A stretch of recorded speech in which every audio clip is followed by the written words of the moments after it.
I don't like being in lectures. They put me to sleep. This ordinarily wouldn't be a problem because I can just have breaks if I want to. But, low-key, Clash is getting kind of boring. And I'd feel guilty if I just didn't show up to the lecture at all. So, instead I just decided to make a game that I can play in lectures. In the past, I've done my fair share of game No one cares, Bozo.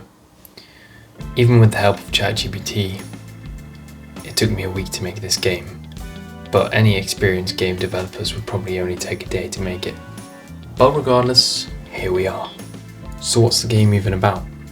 Well, I wanted to make something with high replay value that I can just play throughout the whole class. So I went for a roguelike, which in short is just a game where you go through a series of levels, getting upgrades and items, but if you die you lose everything and have to start again from the beginning. There's more nuance to it, but that's basically it. If you've played any of these games, you'll know. After working with ChatGPT the whole week, I've realised it's not built for coding, which, makes sense, because it's not even the version that's designed for coding.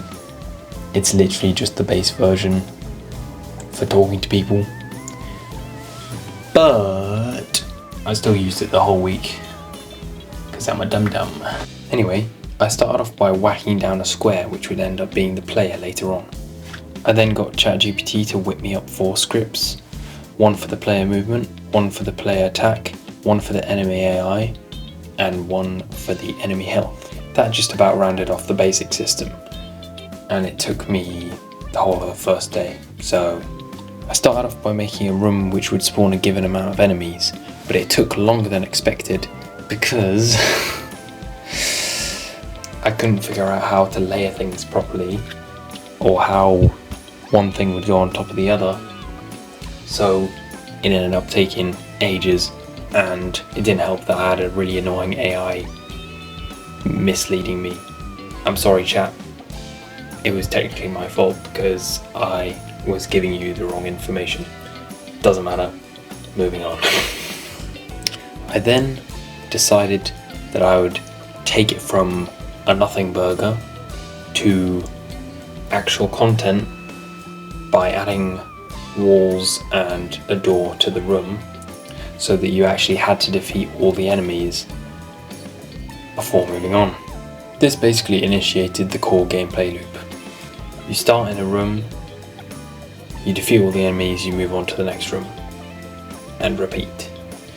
It was here that I realised I was missing some basic stuff. For example, health bars. It was kind of annoying trying to kill enemies without realising how much health they had, and you didn't know when you were gonna die.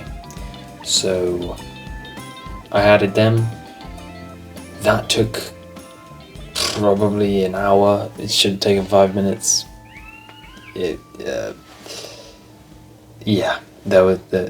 There was a lot of bugs with that.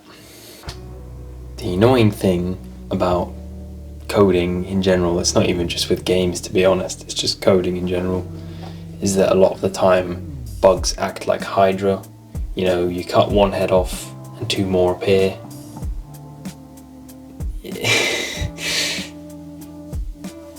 Yeah, it can be not fun at times, but the satisfaction of your code working is gotta be up there. It's one of the experiences of all time, I'll tell you that. I then added one of the most important features, which was teleportation. To be specific, teleportation from one room to another. So when you defeat all the enemies, the door opens, and then when you go to the door, it teleports you to the next room. This basically means that I now have an infinitely long game. But what's the point of an infinitely long game if it's infinitely boring? Well, nothing. So I added some features to make it more interesting. I started by doing a bit of variations in the design by adding new enemy designs, new room designs, and also different enemies with different stats. It was a lot of shapes and colours, so it brought me back to them toddler days, you know? I then added a core roguelike element, upgrades.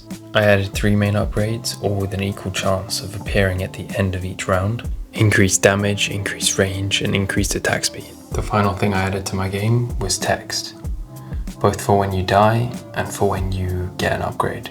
This allows you to start the game again and also know which upgrade you got. Simple but effective.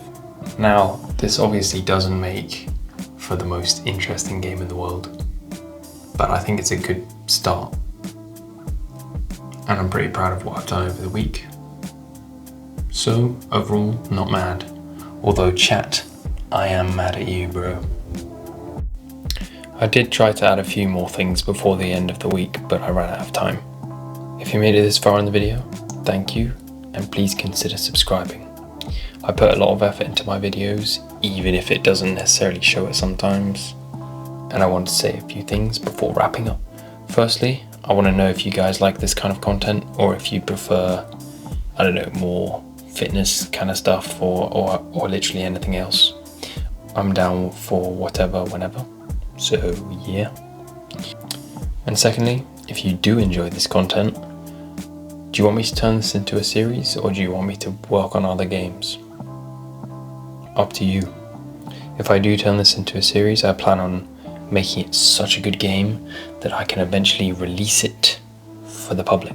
Let me know in the comments, and thanks for watching.